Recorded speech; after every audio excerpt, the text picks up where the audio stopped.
Welcome to another weekly featured business brought to you by Visibility Impact and your host, James Moffat, where he will gracefully take our featured guest on a personal and business journey and stories that will inspire, educate, and engage you.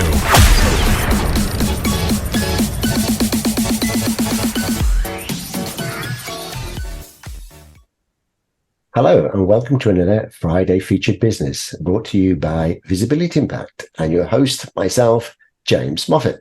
Today we have our 135th guest, a guest from a place that I've never had a guest before. Right? So welcome to the show. So Kathleen Totemoff, right? Got that right? You did. Okay, so welcome to the show. Thank you. Thank you for having me. Right. So today I'm going to take you on a journey, or you're going to take us on a journey. I'm just going to steer the story from your childhood to where you are now. So touching on any memorable experiences, anything you wish to share, and then we'll get up to basically what you're doing now, why you're doing it. Was there a turning point in your life that made that decision? And a little bit more about you, your interests, hobbies, and so on as we go through. And if you've got any great stories to share, which I've read through in the notes, I might have to just refresh your memory on some of those so you can talk about those as we go through. So welcome. So before we get started, people are going to know, where are you living? Because I said some place that I've not had a guest before. So where are you? We are in Alaska. We are in a little town called 𝗚𝗙𝗘𝗏. It's in the Kenai Peninsula area. It's a beautiful spot. The whole state of Alaska is beautiful. You really can't go wrong. But we've been here for about a decade and just absolutely love it. Right. So you're not obviously from there. So where were you born, or where are you originally from? I was born in Michigan. My dad was in the Air Force, so we moved around a little bit while I was growing up.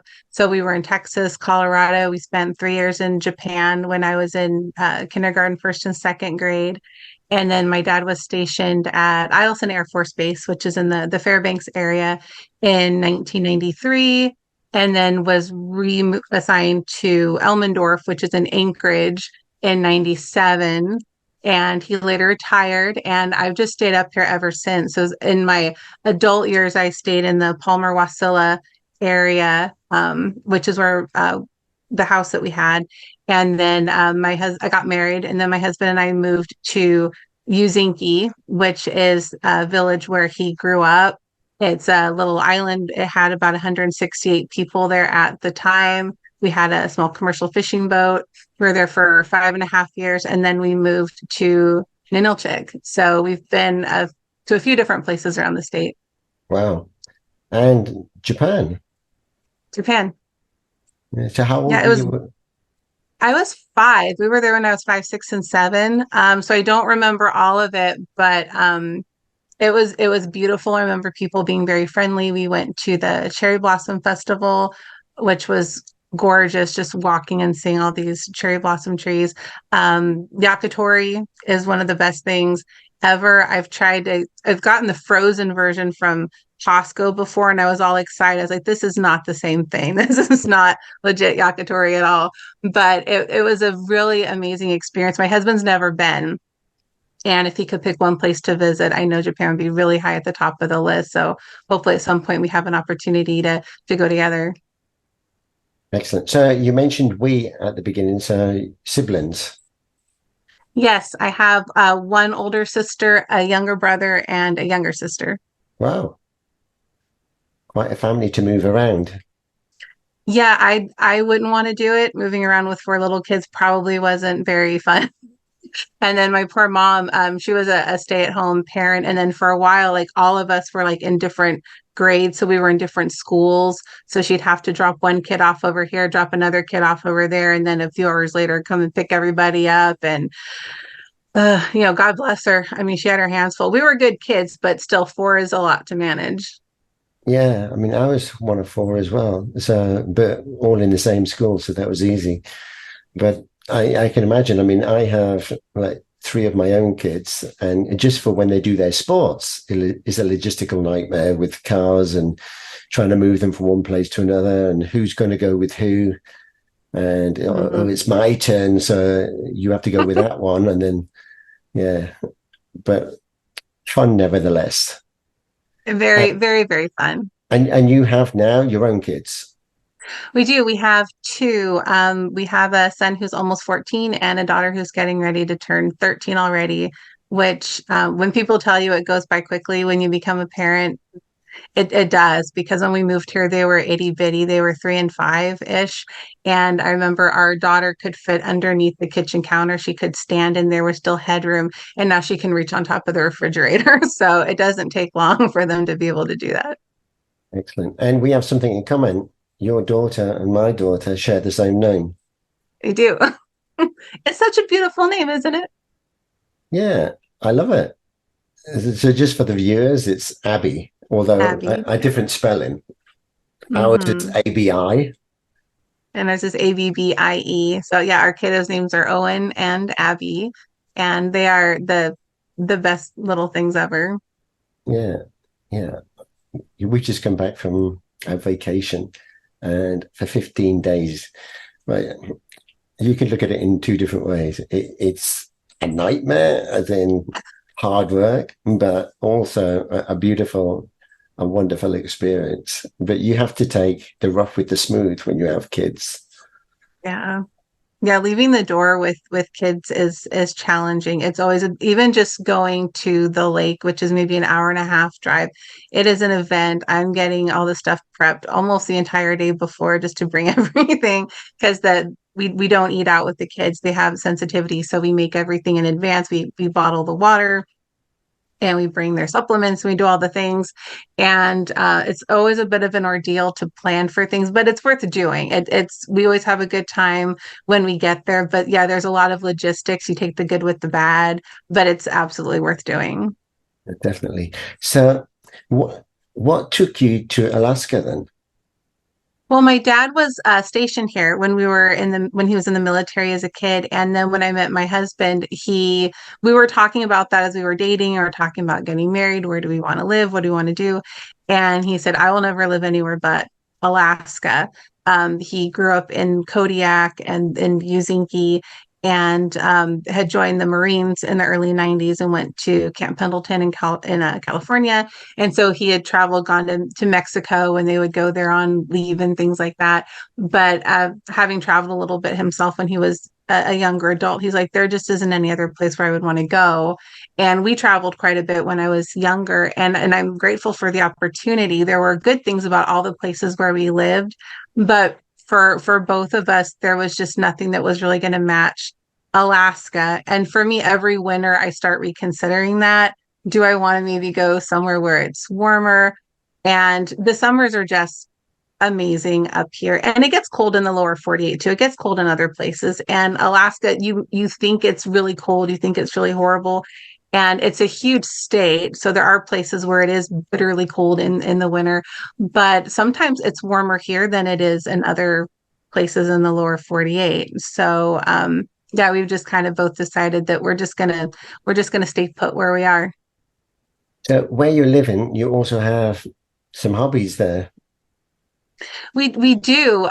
We have a little homestead here. We've had pigs before. We didn't get any this year, but we have geese and chickens and rabbits. We have a little family of Nigerian dwarf goats, and baby Nigerian dwarf goats are just the cutest animals ever.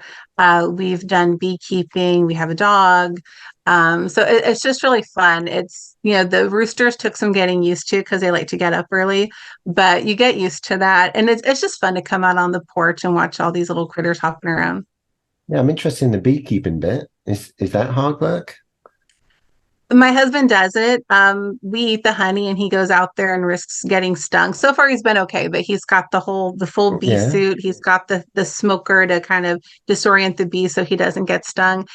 Some years are better than others. We didn't do it this year just because last year was kind of rough. We've tried overwintering our bees, and because it does get cold, we've tried different techniques to keep them alive over the winter.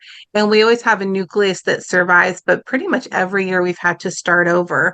And there are some more successful beekeepers in Alaska. People do it, but it is a challenge. And we just, I think, need a few more seasons to really figure out how to improve what we're doing. But the honey we've gotten is just amazing. And that's one of the great things about having your own beehives or getting local honey is each one you get, it's all just a little bit different depending on the flowers that the bees have access to. So it's just kind of a fun thing to see how different it is from year to year. Yeah. So in the winter, they hibernate or they die, or the queen hibernates, or how does that happen? They live, I mean, some of them do die because it, and they don't live that long anyway. But I think, and my husband knows more about this than I do, but I think they just kind of buzz and flap to stay warm. So what he's done is he's gotten these insulation panels, like what you would use for constructing something, with the foil on the outside to kind of retain that heat. So he's built these structures around it, leaving a little hole for the bees to kind of come and go when they can, so they can come out, do what they need to do, and come back in. And there's actually some structures that people buy, like actual bee houses that you put the hives in to keep them better secured from the weather. So if we can get to it before the weather gets too bad this year, we're going to try our hand at making a little bee house or a bee hut, whatever they're called, to put the hives in there, because the honey is amazing. So we want to make sure that we don't end up having to skip another year. Sounds fun. So let's just take you on a journey back to your childhood. So you mentioned already about your dad's job, so you traveled a lot. So typically growing up, what were your things that you enjoyed doing? And take me through kind of school and activities, and what was it that you liked? Oh, sure. It was really different growing up in the 80s and 90s than it is now. I remember my older sister and I being out all the time. In the summer, there were bike paths in some of the places that we lived. There were tennis courts, there were racquetballs and indoor pools. Depending on where we lived, there were different things. But we were always out running around and playing. It was one of those things where it's like, just be home by dinner, be home before the street lights come on. And there were no cell phones. You couldn't check. You could just trust that your kids were okay. So we were always really lucky that we lived in nice places where we could do that and have that freedom. But yeah, riding bikes, going to the park, swimming, rollerblading was a thing. I hadn't thought about rollerblading in years. Just being outside and being kids and doing stupid things and collecting ladybugs off of plants and collecting worms for whatever reason. Just getting out and getting dirty and getting sunburned and scraping your knees and having a good time with it. Oh, typical things then. I remember those as well. Yeah. Being proud of your scabs when you're falling over, and trying Yeah, you have a good story to tell. and try not to pick them off before it's healed. Yeah. But anyway, the funnest things that you do. But you mentioned also that you have something that happened on a holiday. I don't know if that was recently on a beach. Oh gosh, yeah, that was a few years ago already. So for whatever reason, every winter I get my car stuck at least once. It doesn't matter where I am. It could be our driveway, it could be a friend's driveway, a parking lot. I always get stuck somewhere. And then a few years ago, I was working at a tribal clinic. And what the tribe does is they have a set net site at the beach, and they give their staff a fishing day where you can go and you can spend the day fishing and get paid for it, which is a really nice benefit to have. So I was working in the medication assisted treatment program. And so we went with my team. We were going to go meet at the beach first thing in the morning with the tie change and get all set up. So this was my first year doing it. I had been to the beach, but I didn't know where the tribe set net site was. So I had asked somebody, how do I get there? And so the directions are good, but I'm one of those people where I have to see it. So they said, okay, drive through 𝗚𝗙𝗘𝗏 village. And then there's a sign that says no trespassing, just keep going through there, and then drive here. There's another sign, just ignore it, just keep going. So I'm like, okay. And then I get to the end, and I'm never the first person to arrive anywhere. That day I was. And I was like, okay, where is everybody? Where do I go? And I was like, I don't think this is it. There's nothing set up here. So then I look a little bit further down, and so there's this little dirt road, and then it was just solid beach after that. And there's these little orange cones, and I see vehicles. Oh, that must be my coworkers' cars parked behind there. I'm going to go meet them over there. Well, then I get stuck in the rocks because it's not a sandy beach, it's a rocky beach. And then I was like, oh, I can do this. I can get out. So every time I tried to get out, I made it worse. And the really stupid thing was right before I left the house, my husband made a joke. He's like, whatever you do, don't get stuck at the beach. I said, I'm not stupid. It's not winter. I'm not going to get stuck. So then 20 minutes later, I call him. He goes, you're stuck, aren't you? I was like, of course I am. So like a few minutes after I get stuck, I see people pulling up behind me. It's the cars of the people that I work with. And like, what are you doing? It's like, I'm like, where are you here? And I said, I thought y'all were down there. I thought your cars were parked by those cars. Like, well, no, why would you think that? And I said, well, there were cars parked there. They made it. I figured it was okay to go. I'm not mechanically inclined. I didn't realize I had the wrong kind of tires. I had a front wheel drive car with like no ground clearance. It was not something I should have been doing, but I had seen other people drive on the beach. So I thought it was fine. So the more I try to get myself out, the closer to the water line I got. Then somebody brought up the interesting fact, oh, the tide's going to come back in 20 minutes. So my husband would get the kids out of bed, take the truck, drive down. And it was a team building experience. We got me out. It was a little bit embarrassing, but it was fun. We spent a good part of the day laughing about it. But I swore up and down, I'm never driving on a beach. I don't care if you give me the right kind of vehicle to do it. I'm never doing it again. But it was fun nonetheless. Fun looking back afterwards, you can have a laugh. But I guess at the Yeah. time, and particularly when someone said the tide's coming in. Yeah, that was scary. And I was like, oh my gosh. And then I was worried that, the truck was going to get stuck trying to dig it out. But my husband's like a trained professional driver, which is really handy. And I had my team was so nice about it. We were all pushing the car and, we got it out. But it was embarrassing because through the people, there were people that I supervise. So it was a very humbling experience. But, we all do stupid things. Things don't work out. And you just kind of roll with it, and you forgive yourself for your mistakes or your missteps, and you forgive other people when they do theirs. And life is not perfect. You do what you can. Things happen, and you fix it, you laugh at it, and you keep going. No, exactly. It's a learning experience because you've learned not to do it again. Yes, and I won't. I had an old work friend come up from when I worked in Wasilla. She was up here just a few weeks ago and invited me to go dip netting. And for all the years that we've been here, I've never been dip net fishing. So she and I went, and there were all these cars on the beach. You drive down on the beach, and she's like, okay, I'll meet you there. I was like, no, I will meet you here. I can get in your truck and you can drive me down to the beach because I'm not doing it. And I'm just so impressed at all the people who drove down there and made it and didn't get stuck. But the one person who would have gotten stuck would have been me. So she was nice. She let me get in her truck. She drove me, and we had a really good time. Excellent. So let's take you to your education then. So when you're at school, I mean, particularly with traveling around a lot in different countries and different places that you lived, did that affect your schooling? And then what was it that you wanted to do kind of when you left school? It did. There's a huge difference from district to district and state to state. When we were in Colorado, it was a brand new school, and it was considered a more experimental and progressive type school where they really focused on reading and writing, which was great. So my reading and writing skills were pretty good, but we didn't do science, we didn't do history, we didn't do much in terms of math. And then we moved to an itty bitty town in Texas. So there was the military base, and then we lived off base in this little town. And it was, I was just behind, and then we moved to a big city in San Antonio, and they were doing long division and they were doing algebra. And the last time I had really done math was like, fourth grade. It was crazy. I had never seen algebra. I had never seen numbers and letters mixed together. So I struggled with it. I decided that I hated math.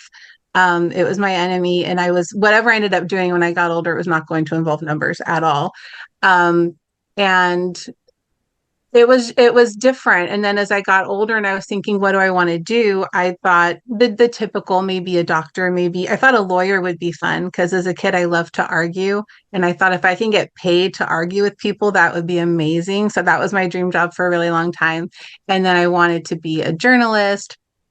And then when I got into college, I started out majoring in journalism and communications. And right before I started college, I was diagnosed with a vision issue and with depth perception issues and things like that. And I had trouble getting to the places I needed to be for classes. So then I ended up switching majors a bunch of times. It took me 10 years to get through school because I was working. I didn't want to take out a student loan. So I would take a semester off, take on a second job and go back.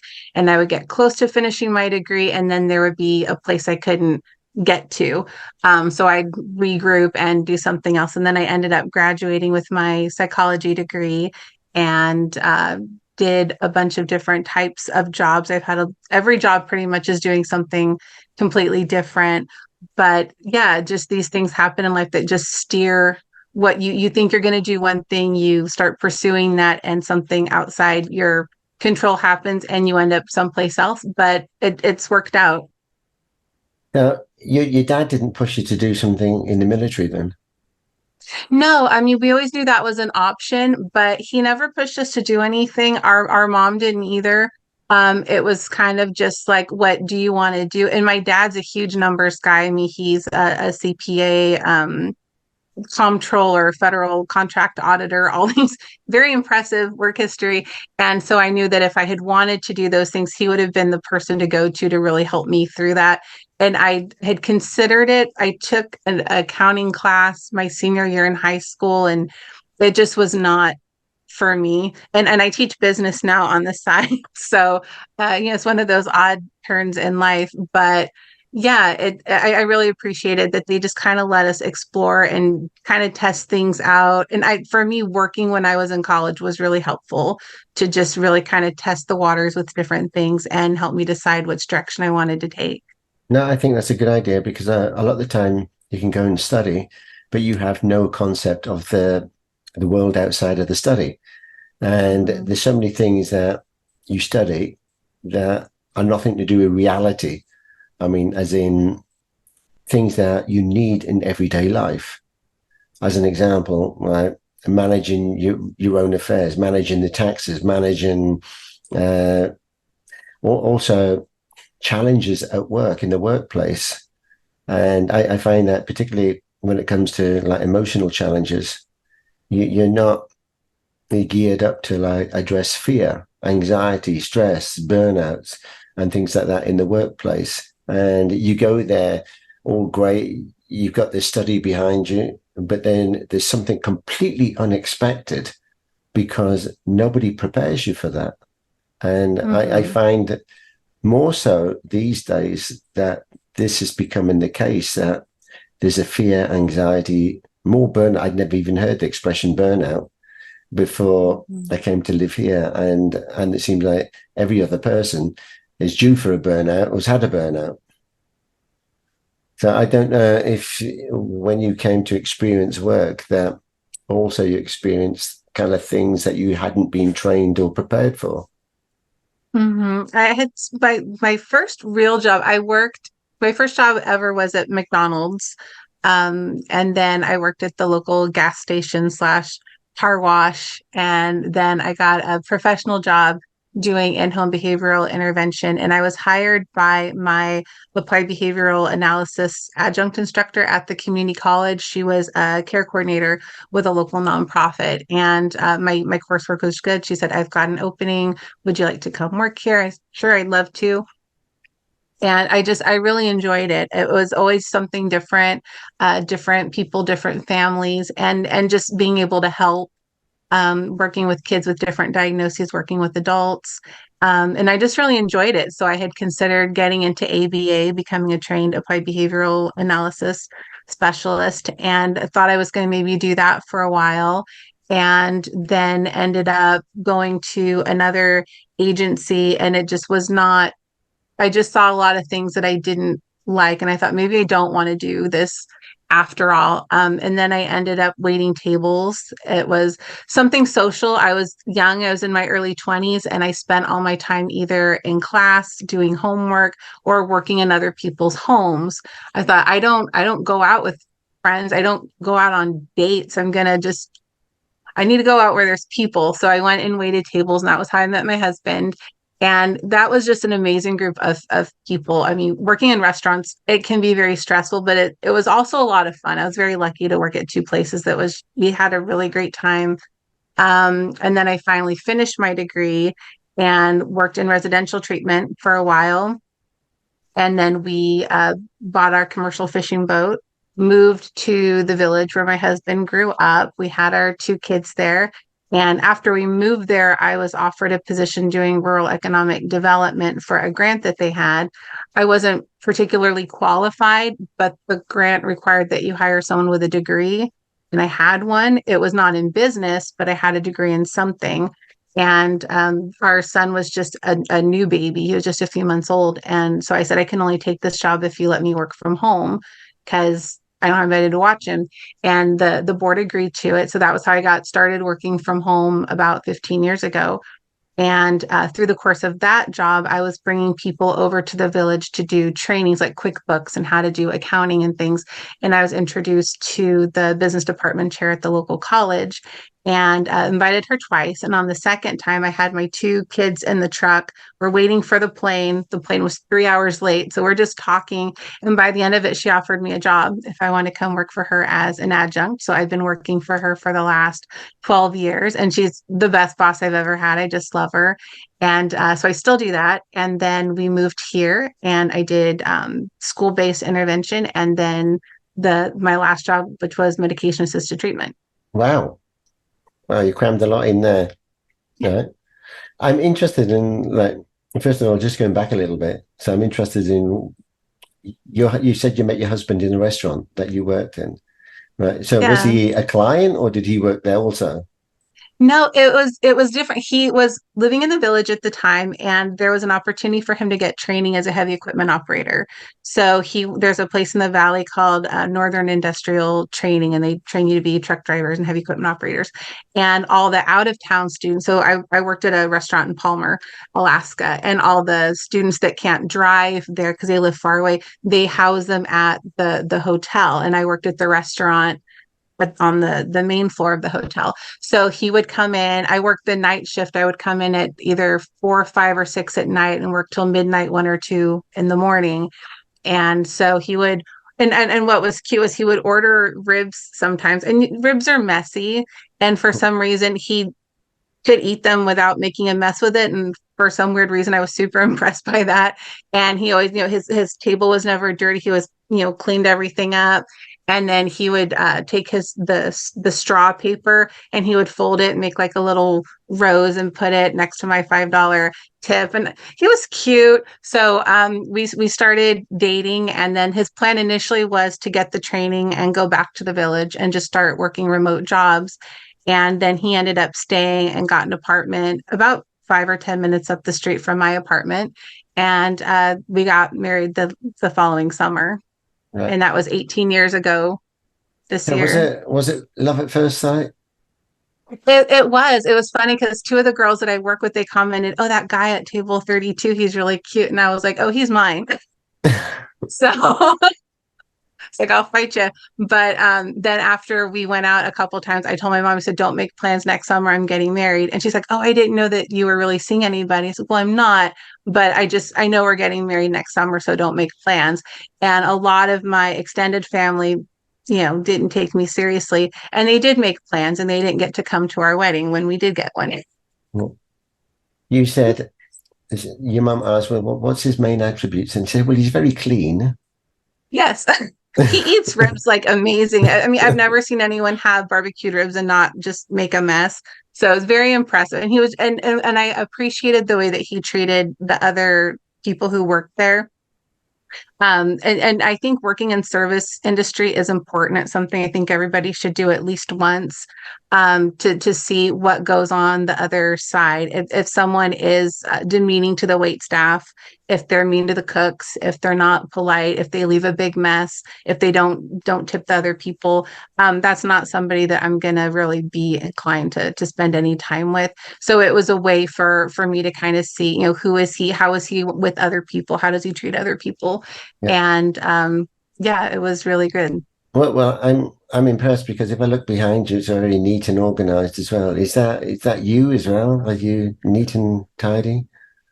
No, it's not in my nature to be that way, but I've had to learn to over the years. It's has been chaos a lot of the time. We have two kids, they're both autistic. We homeschool. I was working from home for a long time, and you just get used to all these things happening at once. But with work, I keep it very organized because you have to. There's a lot of things going. You need to be able to find things and know where things are. So that's something that I really had to be disciplined about, because if you don't do that, you're going to pay for it later. So it's best to just set it up right from the beginning.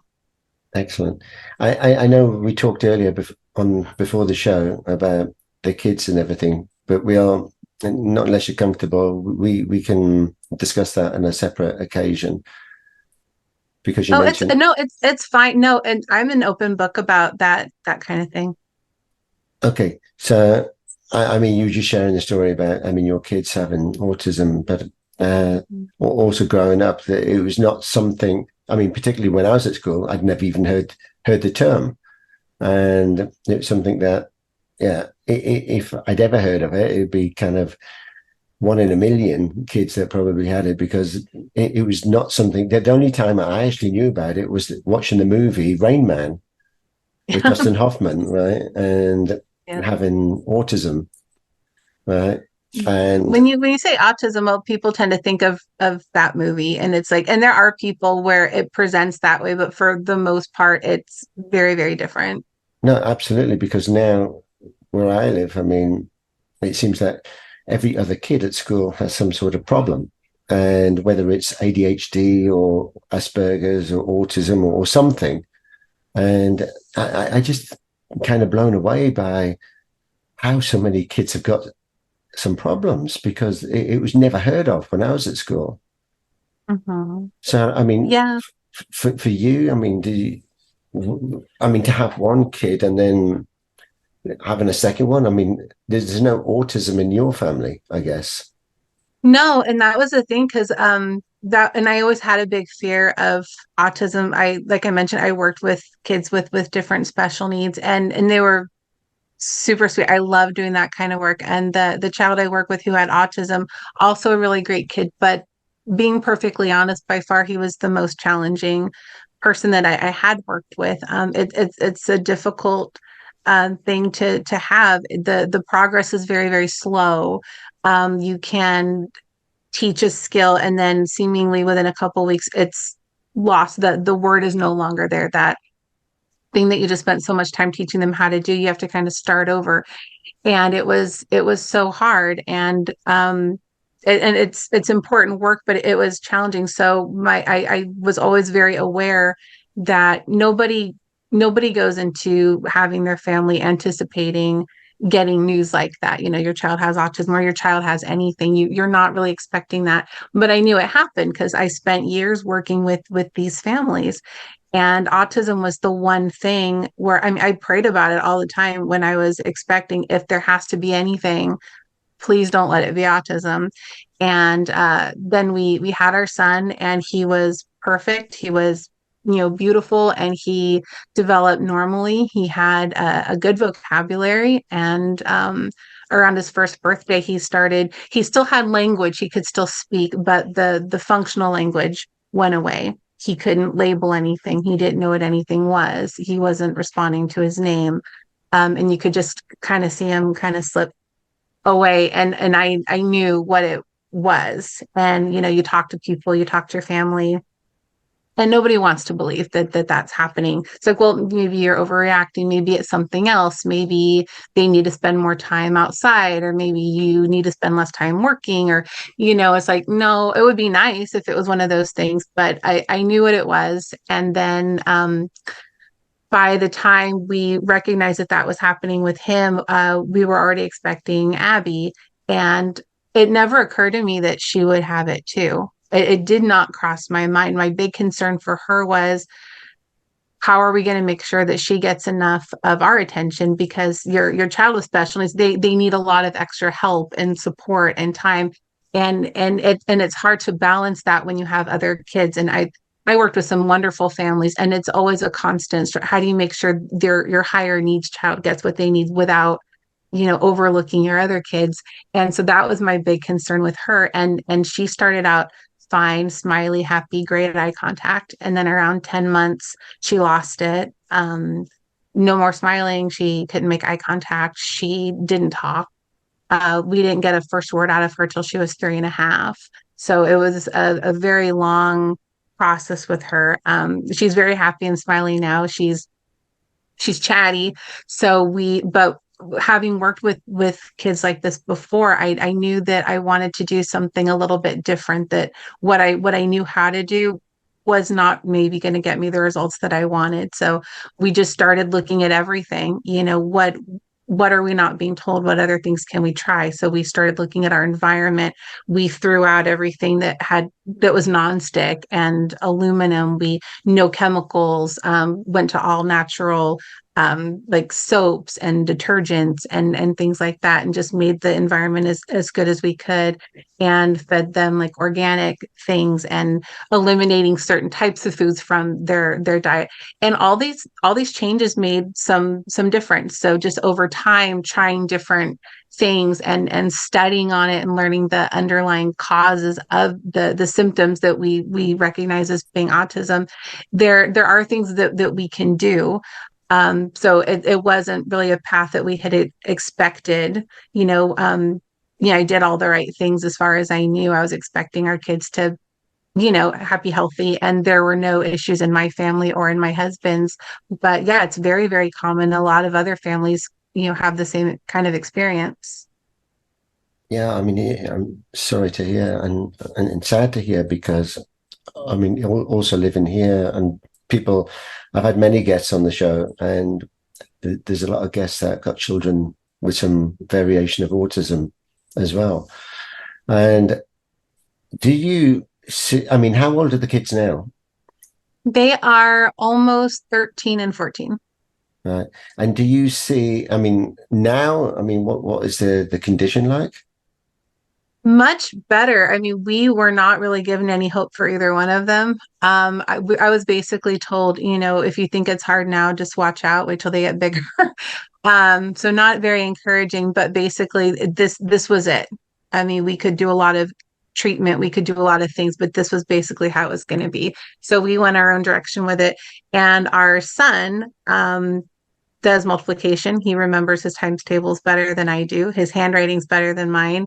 He can read, about 5th or 6th grade level. He has pretty good reading comprehension. Not too long ago, he could read the words, but he couldn't tell you what anything meant. But now I can ask him questions. Well, what do you think? Where do you think they were? What does that mean? And he's got it. He helps out around the house. He does some chores. He helps with Abby. He's learning to play electric guitar. He's awesome at video games. So very, very dramatic departure from where we were expecting him to be when we first got the diagnosis. Abby is talking in broken sentences. She was always more severe in her diagnosis than Owen, but she is responsive to her name. She's affectionate. I didn't get my first "I love you, mommy" till she was about 10. And I cried like I don't know what, because I waited a long time for that. But yeah, it's broken sentences, but she's able to communicate. When she doesn't have the words for it, she will just grab you by the hand and yank you over to what she wants you to do. So she's also an assertive little thing. But they're doing really well. And every little bit of progress that we get, we are encouraged. It's hopeful, because we weren't necessarily expecting them to make it that far. So however far we make it, we know we can push it a little bit more. We just have to keep looking. What else do we need to do? And what else can we try? We just keep the door open. There's so many possibilities. There's things we can try that we've not even heard of yet. So just keep looking and keep going. Okay. So, I mean, it's great that they've made a big improvement and actually communicating and everything else. So with that, I guess you've had to do a lot of your own research, because a lot of the time nobody seems to have the answer. So if they haven't got the answer, you've got to go and find it yourself. So you've done your own research, and what you've said, particularly when it comes to food, the amount of additives or things that they put in there, yeah, is not necessarily good and more harmful. And yeah, I think a lot of the food today that we eat and things that we drink really have a detrimental effect on your health, your mental well-being, and everything else. But we'll kind of save that for another discussion. I want to get onto, because there's something very interesting that you also do, because you mentioned also in the notes, in the questionnaire that I sent you, about substance abuse and other things. So could you go into that? I mean, and talk about how this came about. How did you get involved in that? And what is it that you actually do? Sure. With this show, it was one of those things that I just kind of fell into, and I'm glad it was one of those odd turn of events. At the time, my husband was working up north in the summers running heavy equipment, and I had my work from home job teaching for the university, and I had a part-time job during the school year when my husband was home, doing the in-classroom interventions and things. And I also had gone back to school to earn my elementary education post-baccalaureate certification. So I was working 2 jobs, homeschooling the kids and taking classes at night and studying for my praxis exam. And they didn't have a testing facility where we live. So I went to stay with my folks for a couple of days, take the test at their campus. And then I passed, and I was so exhausted from juggling all of these things, came home, and later that night, I just felt really tired. And my husband said, okay, I'm going to go get a shower. And I said, okay, I'm just going to go lay down on the couch. And I never made it. I fell and I hit my head. And then I fell and hit my head again. And then the EMTs came, took me to the emergency room. I didn't have health insurance. There was a big bill. And then the panic set in. How do we pay for this? So then we both were looking at other job options. And there was an opening at the clinic for an MAT project director. And I said, well, I don't know what that is. So I started, what is MAT? What does that stand for? And I just decided, if I can look into this, and if it seems like something that I think I could do, and I think I could do well, if it's still there, I'll go ahead and apply for it. So I ordered some books. I studied online. I thought, yeah, I could do this. And so I applied for it. I got it. And there was a steep learning curve in the beginning. I was doing grant management, which I hadn't done, grant writing, which I hadn't done before, project management, which I hadn't done. So it was a really good opportunity to just learn all these things. So looking back, I wouldn't, have chosen to hit my head and get a big medical bill that we couldn't really afford. But it really just kind of changed the whole trajectory of what I was doing. And I just really fell in love with it. There's such a huge need to help people who are struggling with substances, and especially now post-pandemic and with the economic downturns, there's a huge problem with it. So really just looking at, what does that treatment framework look like? What are we doing? What's working well? And kind of the same approach we took with the kids' autism. What's typically in place that works well, that we want to hang on to, and what other things can we integrate in there to make it better? And then that is what really led me to really embracing all these different technological pieces, and ultimately starting my own LLC to just focus on that piece. So this is your own business now? Just starting. Right, just starting, right. So you've got the experience and everything that you've learned. So typically when it comes to like substance abuse, and is there a certain age group that you focus on, or is there an age group that is more common? I mean, tell me a bit more about that, and roughly what ages are the people that you're working with? Sure. With the treatment, it's with the medication piece, it's typically 16 and up to be able to get the medication. In some instances, you can get it younger, but and more generally 18 and up. So I'm not a treatment provider. I've worked as a behavioral health provider before, but my capacity at the clinic was in an administrative capacity. So with the LLC, what I focus on doing is connecting people who are struggling at wherever stage they are in their recovery process, whether they're still in active use or they're trying to maintain their long-term recovery, and connect them to the different tools and resources that they need to support them where they are, and then help with that transition to the next step. and then working with the clinics and with the communities to just really kind of figure out a game plan. What do we need? What can really help you? Because what happens a lot of times is people come in for their medication, or they come in for counseling, or they're in residential treatment, and then they get discharged. And they don't really know what to do after that. Okay, I was in inpatient for 6 months.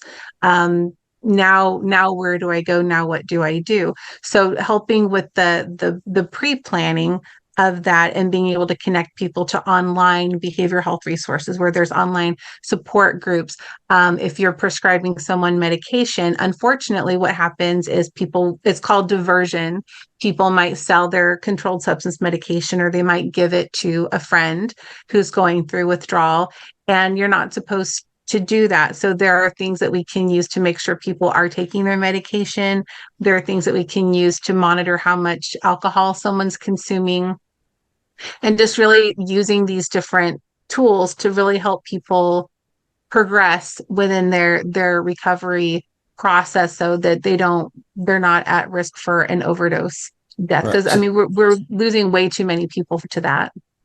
Right. I was just going to ask kind of some numbers on that. So, I mean, typically, I mean, is this I mean, you mentioned post-COVID and stuff. So, I mean, is this a huge problem there? I mean, kind of what the numbers and the age groups, and you're saying you're losing people, so they're kind of giving up hope. And at what stage are you losing them? Before they've gone into any kind of clinics, or after they've come out of them and gone through that period of like, now they're on their own and they've kind of given up? It depends. What I've learned in doing this work and talking to people is there's things that we can look at from the outside and say, oh, I know what happened here. I know why this person got onto drugs. And you don't. There's people I know who are older who got hooked after a hip surgery or something. They've been prescribed opioids and very high doses for a very long time, and that's how some kids get started too. They have an accident, they suffer an injury, and they're on high dose opioids for a long time, and then they become hooked, and then their prescription stops, and then they start looking elsewhere because they've already become addicted. There's already that dependency there. So it's not a moral issue or a willpower issue. It's just your body is just dependent on it, and we need to figure out how to retrain that. So people there's people who have overdosed while they're in line waiting to get into treatment because there's such a long wait list. People who continue to use while they're in treatment. The things that are in the drug supply now, it's not like the drugs that there were in the 80s and 90s. You shouldn't be using the drugs anyway, but they are so deadly now. There's fentanyl, there's carfentanil. It's laced in everything. They are making pills that look like prescription pills. You think you're taking your friend's Adderall, you think you're taking something, and it can be pure fentanyl in some instances. So it's a very deadly game, and we just have to do a lot better. In our country, we are losing over 100,000 people a year to overdose, and it was high enough before, but then it has increased since COVID, and the drugs are becoming deadlier. They're being marketed to kids. There's rainbow fentanyl that looks like candy. There's just a lot of work to do, and there's people who have lost their kids, and those are the most devastating conversations that I've had with people, are people sharing what they've gone through, just desperate, doing everything that they could think of to help their kid get better, and losing them, and they are just dedicating their whole lives to just making it so that other families don't have to go through the same thing. There are some incredible people out there fighting this every single day, and talking to people and trying to make changes. And I'm very grateful for those people who are willing to take that pain and those experiences and use it to help other people. Now, you mentioned something that was quite kind of shocking, in the way that you said that if someone had an accident or something, they'd be put on this kind of pain relief, and they got so addicted to that. Wouldn't there be an alternative way to reduce the pain, or to give them something, or maybe not give them anything, or something natural? But it seems that by giving them something for the pain, you're actually creating a bigger problem. Mm-hmm.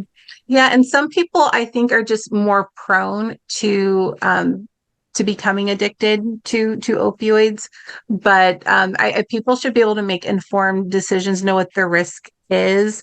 And from my understanding, providers tend to do a better job with that now. But in the very beginning, there was a lot of heavy prescribing with the opioids, and having that taper is really important, I think, too. And again, I'm not a medical provider at all, but if someone's going to be prescribed, that there should be a steady drop down of their dose to help their body get acclimated. Yeah. And one of the devices that I really like telling people about, it's from Masimo. It's called the Bridge, and it's a little device that goes behind your ear. It stimulates different nerves in the brain, and it targets the symptoms of opioid withdrawal. So it helps you get through that. So if you are coming off of illicit drugs, or you're coming off of prescribed opioids, you can use that to help get through that uncomfortable withdrawal phase, because it's horrible symptoms that you go through. There's a lot of physical agony that goes when you're going through that process, and that's a really helpful way. It can start working in as little as 20 minutes,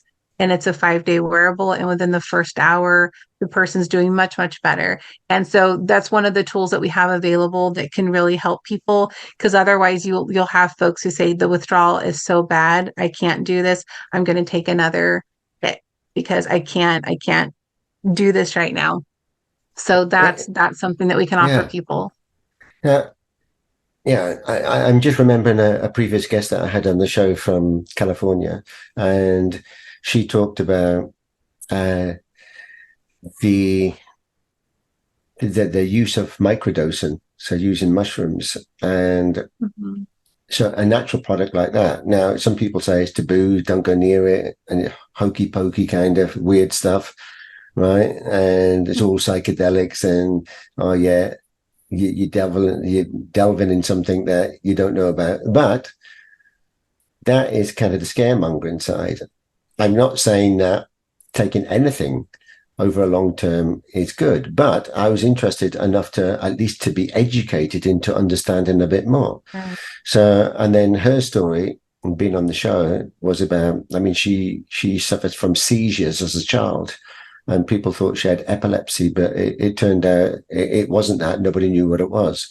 And she was dead against any sort of medication and drugs and whatever. But anyway, she was convinced that this would be the treatment and it would work. And a long story short, she took it, completely cured, and she swears by it now, right? And she's helped many others come out of like the hard drugs, right? And move on to something like this that's actually cured them. And I was blown away by it, and having her as a guest as well was quite an eye-opener, because in my naivety, I followed what everybody else said: "Oh, keep away from this, you pothead, you magic mushroom, right, junkie." And it's not that at all. That's a misconception. Obviously, there's a psychedelic part if you overdose and go crazy, but that there's so many different variations of mushrooms that some of the healing properties of them are amazing. So that, I can definitely connect you with her and have at least have an open discussion about that. But I think natural things, personally, want to get away from any kind of, this is a personal opinion, pharmaceutical drugs. And you mentioned, particularly like you said about the 80s, in the 80s, there were different drugs to what they are now. And I must admit, in that time, like going to parties and things, you dabble around with things like speed and ease and whatever. But that there was more recreational and more being a bit of fun and silly. But nowadays, you said they're so deadly, right, and addictive that it's a different game. It's not what was maybe fun then. It's now something that is toxic. It's actually poisoning you and killing you. And so, is there any? Just digressing a bit. Is there any kind of rules in there, like to stop the push of these? Because it seems that, you're fighting a battle for every child or something you get off them. There's probably 10 others that are trying them out. Mm-hmm. And again, like, and I've talked to people about this, and I'm not opposed entirely to medication. The medication can be a really helpful part in the beginning to just help meet that physical need for that substance, because at least it's safe. It's not contaminated with anything, and it's a much smaller dose. But I'm not a supporter of just blanketing saying here's this medication and you have to stay on it forever. And there are providers who very strongly adhere to that, and that's not what I promote. And I'm not a medical provider, but to use something for as long as you need it, but then to have a plan in place to help you get off of that. And there's not a necessarily a strict timeline. Everybody's different. Some people might feel like they need it more than others, but I'm not comfortable with this idea that if you have an addiction, you have to get on medication and you have to just stay on it forever. People need options. They need to make an informed decision. They need to know what else can I try? Because we do tend to just listen to what the doctor says, and there's a lot of kickbacks that happen, and we hear about these things that the doctors are paid to promote certain things, and the clinics make money off the medication is very expensive. So if the people are all on the medication, then they're going to make a lot of money. If the people are not on the medication, then that revenue is gone. And I've seen that with and with our kids, we've never signed them up for services. We've done all of it ourselves, because I've met some wonderful people who do amazing work. And there's also times where it's like, well, we're making a lot of money with this, so we're gonna kind of treat it, we're gonna kind of address it, but not so much that you don't need us anymore. And that's not what I do. So I like to just look at what all the options are. People need to be informed, take guidance from your medical professional, but also do your own homework, because it's your life. And doctors are people. We're all fallible. We all, make mistakes. We're not 100% right about everything. And, rather than, if your fear of getting off the medication is going through withdrawal, which is a huge fear for people. And the longer you're on a medication, I mean, it is like buprenorphine, it is a controlled substance medication. The longer you're on it, the harder it's going to be to get off. And I've not used it, but I have been told by people that it's harder to come off of buprenorphine than it is to come off of heroin. So I would imagine that's an individualized experience, but I have heard people say that. So what can we offer those people who've decided that they're ready to get off the medication? You'll work out a plan with your medical provider. If your medical provider is not supportive of that, if it were me, I would then look for another provider who would be supportive of my choice, and look at something like the bridge device, look at something that's going to help me, go through that phase more comfortably, so that I don't return to use, and then have those additional supports in place. Do I have a peer support? Do I have a counselor? Do I go to support groups? What's in place for me? And that's the whole thing, is you shouldn't just come in and get something and call it good, but really looking at it as a continuum, because there's a gradual process of recovery, and you're going to need different things as you go along that course. And I was looking at it, thought, there's a lot of opportunity here to really do a lot of good for people and support them, because there's people who do really well while they're on their medication. They do fabulously, but then when they get off of it, they might struggle, or they're scared to get off of it because they're worried they're going to struggle. So really just coming up with something that's very personalized, modular, and integrated, so people can kind of customize the things that work best for them. So that's what I really am trying to do now, is talk to people and providers and communities, and identify what the needs are, and then match that to the people who have the solutions. I'm a provider and I'm worried that my patient is selling their medications. How can I make sure they're not doing that? Oh, you need to talk to this person. Or I know this person's drinking, they're pregnant, and I want to be able to monitor that. Okay, well, you're going to talk to this company over here, and just bridge that gap between the need and the solution. And that is what I have found most enjoyable the last 5 years working in MAT. And then that's what I've chosen to focus on with the new LLC. Excellent. I love what you're doing. You mentioned two things there. So people have either had an accident and then they're putting on kind of these drugs and then they get addicted to them, or people are using them for recreational purposes, and then get hooked on them, that they need that next fix, right? And then it's trying to get them off it. But so more so for them, is there a pattern? Because you mentioned earlier about kind of post-COVID, the emotional and mental challenges that people are facing. I think it's affected every person on the planet in some way or another. So we could all effectively be on some sort of medication because we've all been affected. And right. And there's a lot of the self-medication. There's a lot, and even before the pandemic, when you work in behavioral health, when you work in these kinds of fields, the things that you learn, the things that people share with you. I mean, when I was a direct service provider, I would come home crying sometimes. I mean, I would work with kids as young as 12, 13, and 14 who had been raped, who had been through, and their parent allowed it to happen.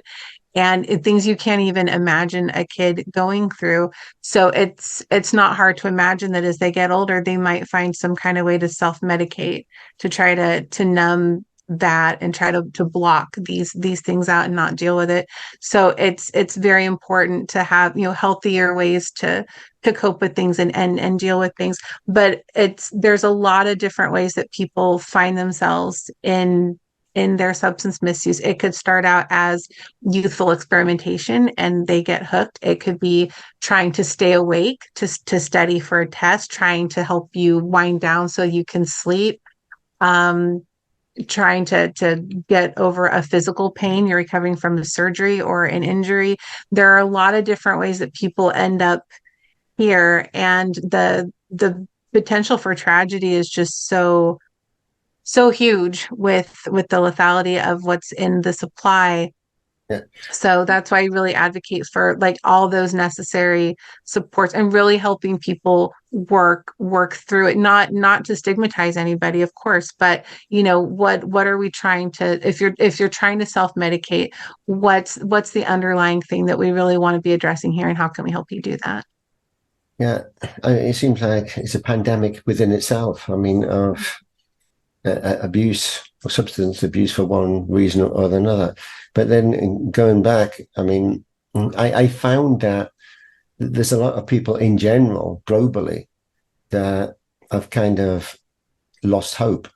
They're fed up, they're disillusioned, they're seeing doom and gloom being pushed out on the media day in, day out. And they're just looking at a lack of hope in life in general, and no focus on where they want to go because they're confused.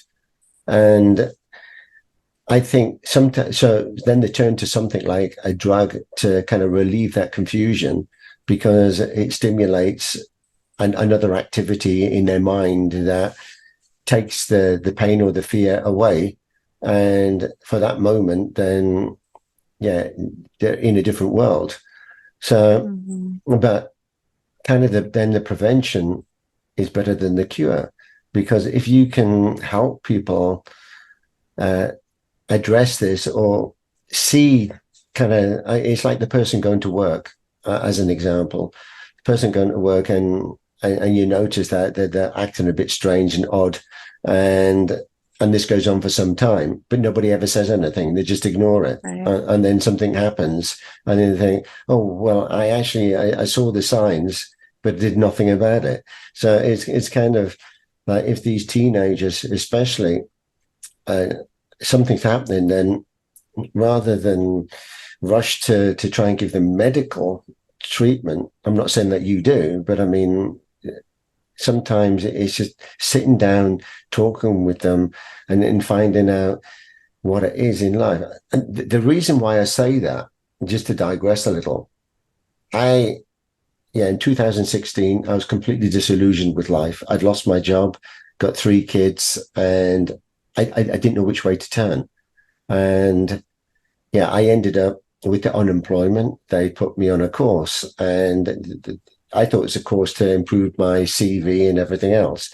But the woman there was both a life and a business coach, and I'd never heard of the terminology of life coach. Well, what's all that about, right? So she could see that there was a pattern, and she could see that there was nothing wrong with my CV. She wanted to know who I was. And she asked me some questions. She said, I see there's nothing wrong with your CV. Why aren't you getting these jobs? And I said, well, I didn't want them. And she said, what do you want? I said, I don't know. And she said, well, the problem is you don't know who you are. And I thought, what sort of question is that? Don't know who I am. Of course I know who I am. She said, right, who are you?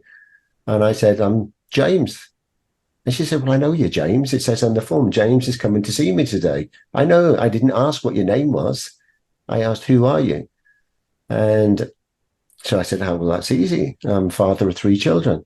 And she said, I didn't ask your personal situation. I asked who you are.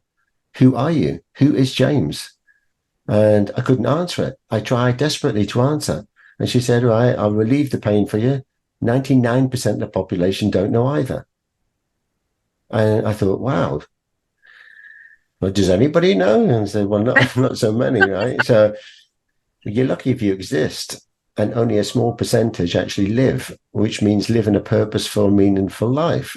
And if she said, you want to know who you are? I said, please tell me. She said, I'm not going to tell you. You already know who you are. It's just nobody's asked you the right questions. So anyway, I kind of digressed a bit into that, because a lot of the time, I mean, I ask relatives, I ask friends, I ask family. I said, who are you? And I'm not trying to trick them or anything. And then, tell me who you are. Nobody can tell me. They don't know who they are. And there's a big difference between existing and living.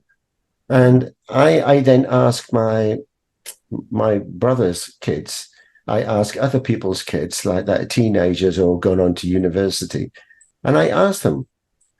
Nobody can answer the question. Very, very few actually live a meaningful, purpose-driven life, sharing their true gifts and their passion. And this is the problem I find in life in general. People don't know who they are. And in the absence of that, we're susceptible and vulnerable to other outside influences because we don't know who we are. And like if someone said, take these drugs because like as a teenager, you're feeling like, well, what's the point of studying? I'm never going to get a job anyway. And then there's all of this pushback, there's negativity, there's the biggest thing, the lack of hope. But even if I studied, I'm never going to get a job at the end of it. Right. And I will be replaced by AI anyway. So what's the point? And then they've already set their mind on the negative approach. And then when someone offers them, oh, this will take your mind off all of that, try this. And it does, it takes the mind off it. And they're in a different state and frame of mind. And they're enjoying that. And then when that wears off, they want that again because they feel there's no hope. So to give them hope is to understand who they are. Once they understand who they are, then they know I'm keeping away from that shit, right? Exactly. And it's so different. Like we talked earlier, just being a kid before, like when I was growing up in the 80s and 90s, the things that you could do, the freedom you could have. When we live in a really nice community, it's safe. There's kids running around playing. Our kids are special needs, so they don't just, free range like that. But we don't have a typical parenting situation with teenagers and dealing with the same things that other parents of teenagers are.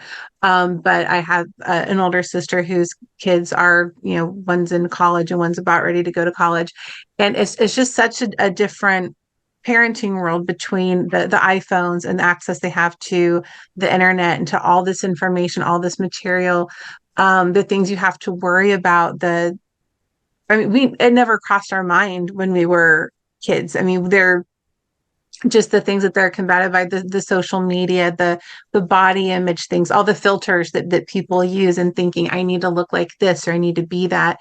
And I can't imagine trying to grow up now because it's a challenging time anyway, going from kid to adult and that whole transitional phase. And like you're just saying, trying to discover who I am. And even as adults, we get asked that question. We have a hard time answering it. So when you're a teenager or a young adult and you're trying to figure things out, this is how I was raised.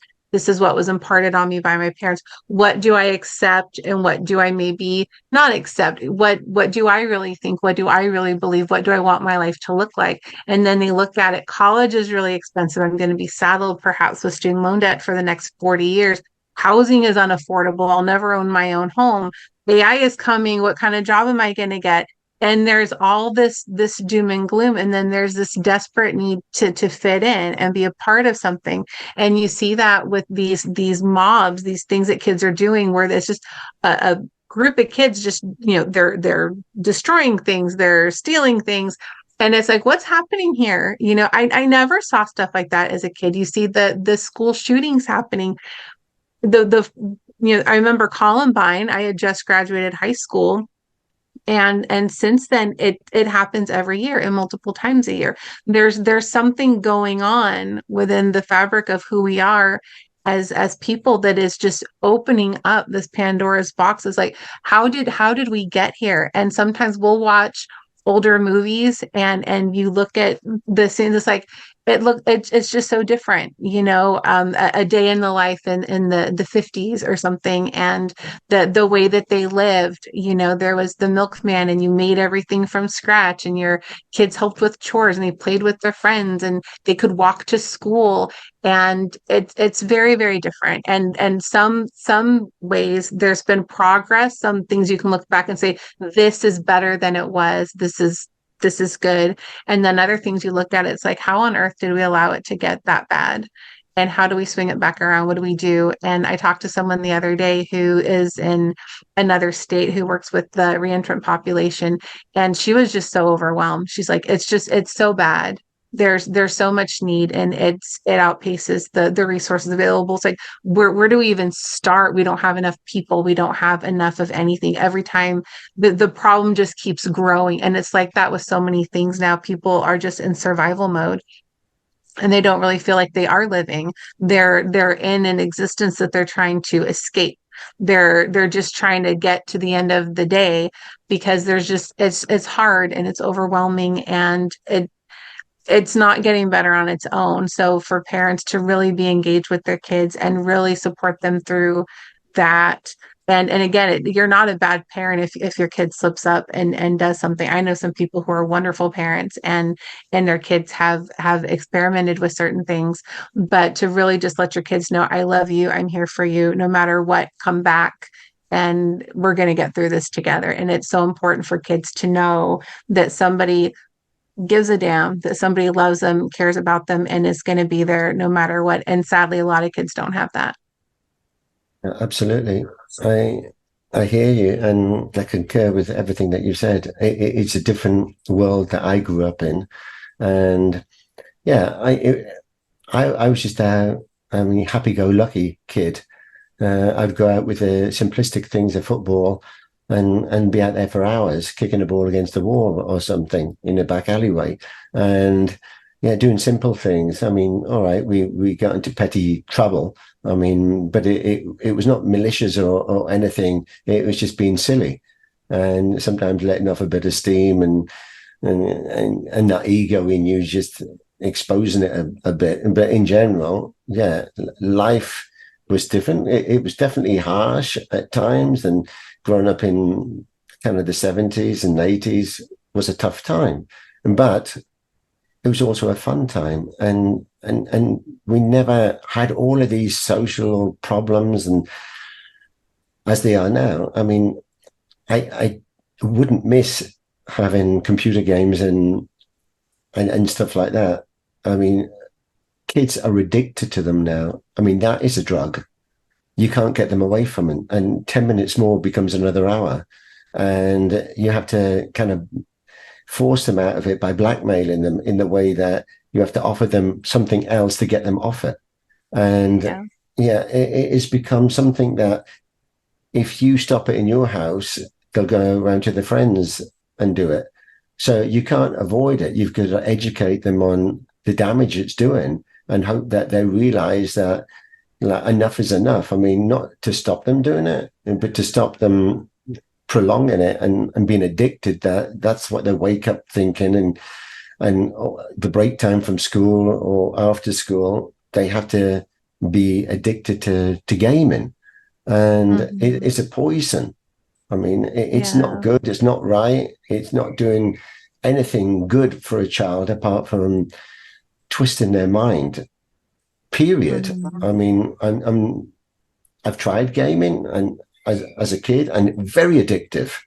And you want to get to that next level and that next level. And yeah, if I can think of other things, a walk in nature, listen to the birds, I mean, smelling the countryside, seeing a river flowing, right? I've taken the kids out and we've done that. And I said, look, we've got no electronic devices. We've left them at home, right? We're just out here in nature. Tell me what you see, what you smell, what you can taste, and your senses come alive. And this is real. It's not fake. And well, it could be fake, but I mean, in the matrix that we live in, but I mean, we believe it's real, right? Yeah. Although a virtual game, they believe that's real as well. But I mean, yeah, it is a topic that we can definitely go into in a lot more detail, but I kind of want to bring it back and kind of close this off as well. But there is definitely a need. I mean, for what I do with children, and particularly my own, is storytelling. Bedtime storytelling, storytelling for business, storytelling for whatever problem. And there is a good story. My daughter, Abby, feared everything. When she was 5, she wouldn't go outside. She didn't have any friends. You couldn't get her to go out the door. You had to force her to get out the door and to make friends. So I read a bedtime story. We created it up and we used our imagination, creativity. We introduced a third party, which was Charlie, the donkey from the farm, which became her best friend. And he had the problem. They're going to go on a roller coaster ride. And he feared it. We passed the fear on to him, right? So she could take a friend with him. So she picked him. And I said, but he's scared. He has fear. He doesn't want to do the ride. And we pushed everything. I told him, tell him, like, you'll hold his hand. So she said, Charlie, I'm going to hold your hand. And I said, tell him that the ride is only going to be short, so it'll be okay. Then she's telling him. And anyway, long story short, after the end of the story, completely cured. She is fearless. She has 2 brothers, right? An older brother and a twin brother, right? And she does horse riding, rock climbing, swimming, every adventure thing you can think of. Fearless, right? Those 2 are like the pussy boys, right? You try to get them to do something, they won't go horse riding, they're scared, right? And stuff like that. I'll have to do so she keeps saying to me, why don't you do a story with them, right? To cure them, right? And I mean, she remembers the story, and she remembers how a massive transition happened in her mind that removed the fear. She passed the fear on to someone else and cured that person. She felt she cured Charlie, right? In fact, she cured herself. And the thing is, if she hadn't done that, when she goes to school or university or work, she'll have that fear, and then she'll be the victim of fear. And fear is not outside, it's within. If you can cure it within, you become fearless. It doesn't mean that you don't apprehensive over certain things, but you know how to deal with it. And this is the problem with humanity in general. People fear the boss. They fear if they speak out in a meeting. They fear if they ask a stupid question. Well, what other people might think stupid, right? They fear everything. And they go through the whole life with that anxiety and that fear, which leads on to stress and then burnouts and, in the worst case, suicides or drugs to relieve that, to take them into a different world. But you can do it all yourself through your inner work. So anyway, I'm completely digressing, but I just thought that is kind of an add-on to what you're doing, because I have a deep passion for my own children, but also around when I see other children and their friends. And then when I hear the story that you've shared with me, it's tragic. It's really heartbreaking. And a lot of the time, nothing is being done on a governmental level. They claim they are, but they're not. They're the ones that are perpetrating kind of this that is leading them to the fear. Why don't you get all good news on the TV? Why don't you get good news and like everything that is joyful and lovely? It's just bad propaganda shit all the time. That is scaremongering and causing this confusion that kids and adults have so much fear, they turn to escape from that by drugs, which then has another effect and a problem. And the rate and it's so high. I mean, the percentage of teenage girls in particular who've contemplated suicide, I think it's in the majority now. There's so much going on between the lockdowns were hard on them. And technology can be wonderful. I rely on it. That's how we're able to do these things where I'm in Alaska and you're in Switzerland, which is amazing that we can do that. But we grew up being really connected to our friends and our families and our communities as people.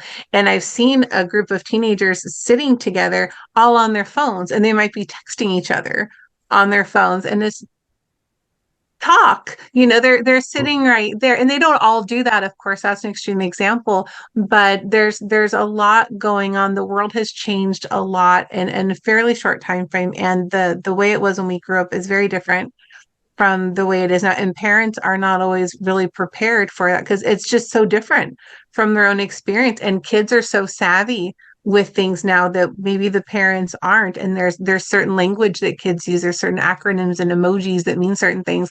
And it's very hard for parents to try to stay on top of that. But just reconnecting as people and having that, just getting back to our humanity and looking out for ourselves and looking out for each other. And the answer to the problems is not just spend more money at it. I mean, we do that with a lot of things. Oh, look how much I spent. Look how much we put in the budget to address this issue. Okay, well, did the problem get better or worse? Usually it's getting worse. So yes, you do need funding, but let's reimagine how we're spending that. Let's look at where it's going. Let's look at the results we're actually getting and be willing to look at it from a new perspective. How can we take the resources that we have and reallocate them differently? And let's see if something else might work a little bit better. Yeah, I completely agree. And this conversation we can take on for hours more. So we kind of need to wrap it up and bring it to a close. But definitely, as I mentioned previously, we can have a panel discussion on this and bring in some others that would welcome an open conversation about this, because it is a topic that is the problem's not going away. It's only getting worse. And yeah, we need to find a way that we can help. And personally speaking, I think it's helping people understand who they are, because once you're empowered and you self-believe and the gifts and the things that you're capable of, that's the last thing you want to do is hurt that and hurt yourself, because you are better than that. But it's about believing in yourself. Whatever anybody says, it's I can, I will, I am doing it. And yeah, and be fearless. So anyway, with your business, so it's new, so congratulations. I know I have got you up very early in the morning because you mentioned you're in Alaska and I'm here in Switzerland. So it was 5 o'clock in the morning, right? Which actually made me think, quite funnily, right? I was just thinking of songs, right? And I was thinking, it's 5 o'clock in the morning when Kathleen came stumbling in. She sat down next to me, drinking a coffee with a grin, right? Singing la, la, la, la, la, la, la, la. But anyway, because you said you needed your coffee to keep you awake. So I did. I didn't drink as much of it as I thought when I came in. I had quite a bit of it before I sat down. So hopefully I was wide awake enough. Right. So anyway, you've been a fantastic guest. But before we go, is there any kind of closing comments or remarks you want to leave us with? And also, particularly with your business, what is it that you would need that we can help, or the viewers can help either check it out, contribute, or whatever. Thank you so much. Well, first of all, thank you for having me. This was my first podcast, and I was so excited to get the invitation and to be here and to meet with you, and for the time you took before the recording started just to kind of get to know each other and get me relaxed. So I appreciate that. Thank you. And with the business, it's called iEXIST. And the reason I went with that name is because we are so inundated with the bad news and the big numbers that a lot of times we forget that those numbers reflect people and people's loved ones, and to just always bring it back to that. So my website is almost done. I've been working full-time and part-time and all of these different things, and I'm not a website developer, but I've had to kind of learn to do it. So it's taken me a little bit longer than I had hoped, but I'm hoping to have it up and running within the next week or so.